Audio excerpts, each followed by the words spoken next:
الرحمن الرحیم۔ ناظرین، پاکستانی سیاست کا پس منظر قائد محترم حضرت قائد اعظم رحمۃ اللہ علیہ کو کہتے ہیں آکسیجن نہیں ملی، لیاقت علی خان صاحب کو گولی ماری گئی، ذوالفقار علی بھٹو پھانسی چڑھ گئے، ایوب صاحب کے بارے میں نازیبہ لفظ استعمال ہوئے، مشرف صاحب ملک بدر ہو گئے، ضیاء الحق صاحب محروم کا جھاڑ اڑایا گیا، محترمہ بے نظیر بھٹو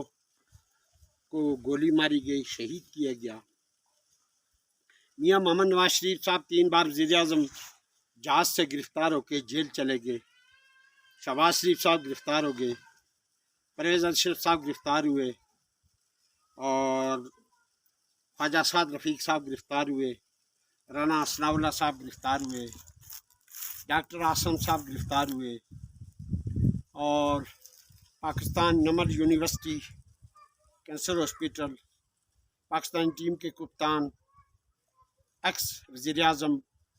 عمران خان صاحب جیل چلے گئے، اور اسی طرح بہت سے سیاستدان ملک چھوڑ کے چلے گئے۔ جنرل عاصم منیر صاحب اس وقت CNC ہیں، اور تھوڑا سا پیچھے دیکھیں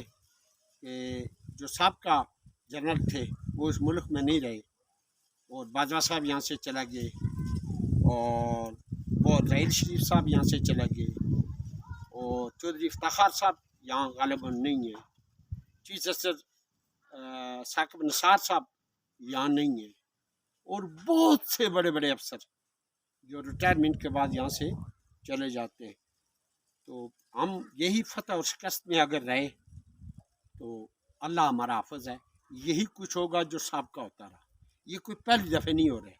اسی طرح ہوتا رہا۔ اور آخری جو امید ہے، ہماری جو آخری امید ہے، یہ سیاستدان تو کہیں بھاگ جائیں گے، لیکن اس ملک کی بقا، سلامتی، سرحد، جغرافیہ یہ فوج سے منسلک ہے،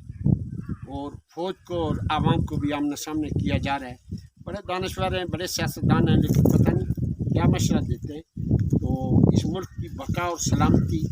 آخری امید ہماری فوج ہے، اور یہ ہم دیکھتے رہیں، عوام بھی یہی کرتی ہے، ناپتوں میں کمی، ملاوٹ، رشوت، جھوٹ، یہ ہم نے یہی سیکھا، اور حکمران جیلوں میں جاتے رہے لیکن سبق نہیں سیکھا، عبرت نہیں سیکھی، اصلاح نہیں کی۔ تو دعا کریں اللہ ہمارے ملک کو سلامت رکھے، اور اللہ ہماری فوج کو سلامت رکھے، اللہ میرا اور آپ سب کا حامی و ناصر ہو۔ السلام علیکم۔